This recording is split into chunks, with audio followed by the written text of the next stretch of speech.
Hello and welcome to Crit Corner. We're at the World Tuesday Night Championship, a crit series presented by Escape Velocity here in the Lower Mainland.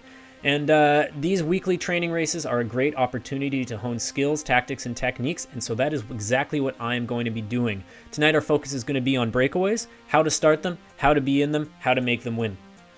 Alright, so let's start tonight with a lap of the course. Now, the Glen Lyon course that we're on tonight is almost a circuit race. Because of the duration, we race it like a crit, but it is quite wide open and there's only two corners. You can see we went through corner one right there.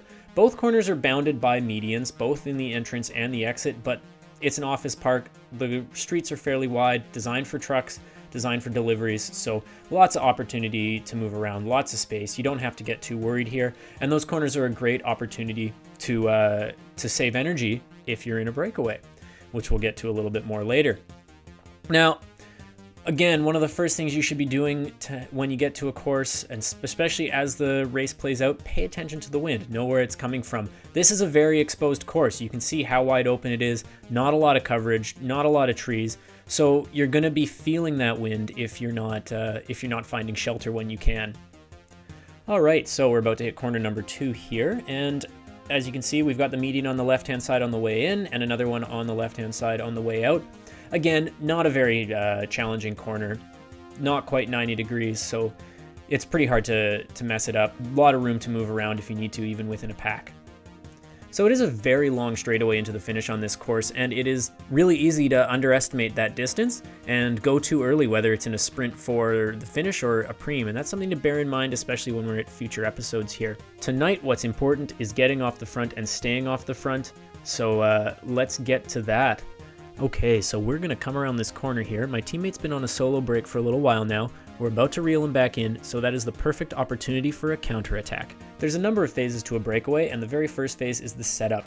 That's where you want to be looking for any course features or any pack momentum that you can use to your advantage in establishing the break. In this case, I was able to come out of that corner with a little bit more speed than the trio leading, which forces them to work harder if they wanted to catch me. Now, I'm also coming into a tailwind section, and a tailwind is an advantage because they have to work almost as hard as I am in order to gain the ground back that I've taken. Once you've identified the opportunity, it's time to take advantage of it. That's where you do a pretty much full sprint, establish the gap, then you have to make that gap stick, and then it's about slowly dialing back the effort until you're at what you can sustain for the duration of the race. There's lots of different types of riders, and there's lots of different types of breakaways. I'm a punchier rider. I like to have someone with me so I can take shorter hard pulls rather than long sustained pulls. So I'm really happy that this guy, Brett, has bridged up to me. Bridging up is its whole other story. So for now, I'm just very happy that Brett is here and with me, and it's a good opportunity to work together. And it's really important. Leave the infighting, leave the attacking each other in a breakaway until the very end of the race. The time right now, you need to be working consistently to ensure that you can establish a bigger gap and sustain the gap that you have. As soon as you start attacking your breakaway compatriots, you're going to start losing ground, and that doesn't work well, especially near the beginning of the race. Unfortunately for us, we did get stuck behind this truck here and had to shed a ton of speed, and that was enough, coupled with the fact that we really weren't that far off the front, for us to lose the gap. But that doesn't mean it's over. There's going to be more opportunities, so you got to get back into the field and get your legs rested and prepare for round 2. We've been sitting in the field for a bit. My legs have a chance to recover. I'm feeling a little bit fresh again. It's time to look for that next opportunity. I'm near the front. We're on the tailwind section again. The Pender guy does a bit of a dig, sits up. There's a change in momentum, and that's the time to attack.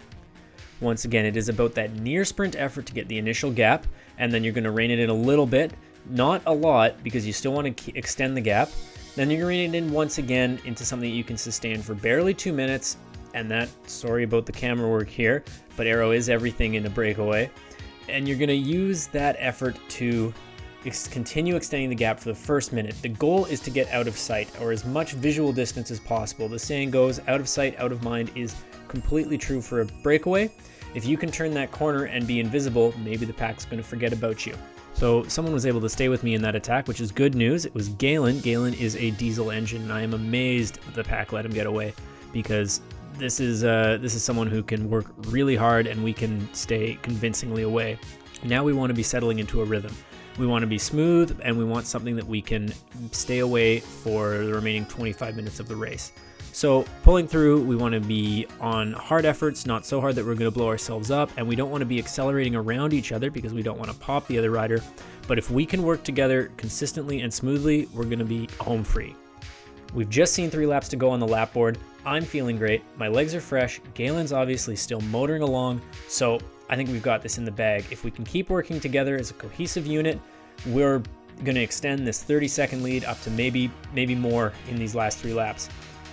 But bike racing is all about taking chances, and sometimes those chances don't pay off, even when it felt like a sure thing just 2 seconds ago.